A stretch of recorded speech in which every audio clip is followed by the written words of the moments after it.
ನಮಸ್ಕಾರ ರೀ ಎಲ್ಲರಿಗೂ. ಇವತ್ತು ಮತ್ತೊಂದು ಸೈಟಿಗೆ ಬಂದಿದ್ದೀವಿ ನೋಡ್ರಿ. ಇಲ್ಲಿ ಹೊಸದೈತಿ ಅದ. ಇದನ್ನು ಯಾವ ಥರ ಫಿಟ್ಟಿಂಗ್ ಮಾಡೋದು ಏನೇನು ಎಲ್ಲ ಮಾತುಕತೆ ಮಾಡಕ್ಕೆ ಬಂದಿದ್ದೀವಿ.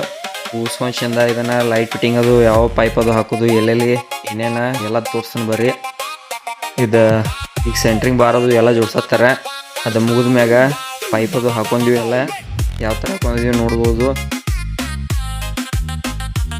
3 ರೂಮ್ POP ಇದಾವ ತೆಳಗಿನ ಬಾಜು. ಮತ್ತು ಹಾಲ 2 ಬೆಡ್ರೂಮ್ ಮತ್ತು ಕಿಚನ್ POP ಇಲ್ಲ.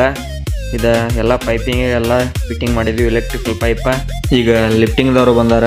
ಎಲ್ಲ ಮಸಾಲೆ ಅದು ಎಲ್ಲ ಮ್ಯಾಗ ಸುರುವಾಕ ಎಲ್ಲ ಅವ್ರ ಹೈವೇ ಅದು ಎಲ್ಲ ಸಜ್ಜು ಮಾಡ್ಯಾರ. ಟ್ರ್ಯಾಕ್ ಅದು ಹಾಕೊಂಡ ಈಗ ಎಲ್ಲ ಲೋಡ್ ಮಾಡ್ಸಿಂದ ಮ್ಯಾಗಿನ ಬಾಜು ಎಲ್ಲ ಮಸಾಲೆ ಆ ಕಡೆ ಸುರುವಾರ.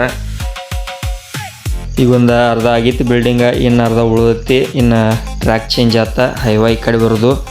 ಇದು ಪ್ಲೇಟ್ ಅದು ಉಚ್ಚಬೇಕಾದ್ರೆ 21 ದಿವ್ಸ ಬೇಕಾ. 21 ದಿವ್ಸ ಆಗ ಪ್ಲೇಟ್ ಅದು ಉಚ್ತಾರ. ಪ್ಲೇಟ್ ಉಚ್ಚಿದ ಮ್ಯಾಗ ನಾವು ಪೈಪ್ ಅದು ಹಾಕೊಳ್ಳೋದು ಯಾವ ಥರ ಹಾಕ್ತೀವಿ ನೋಡಕ್ರಿ.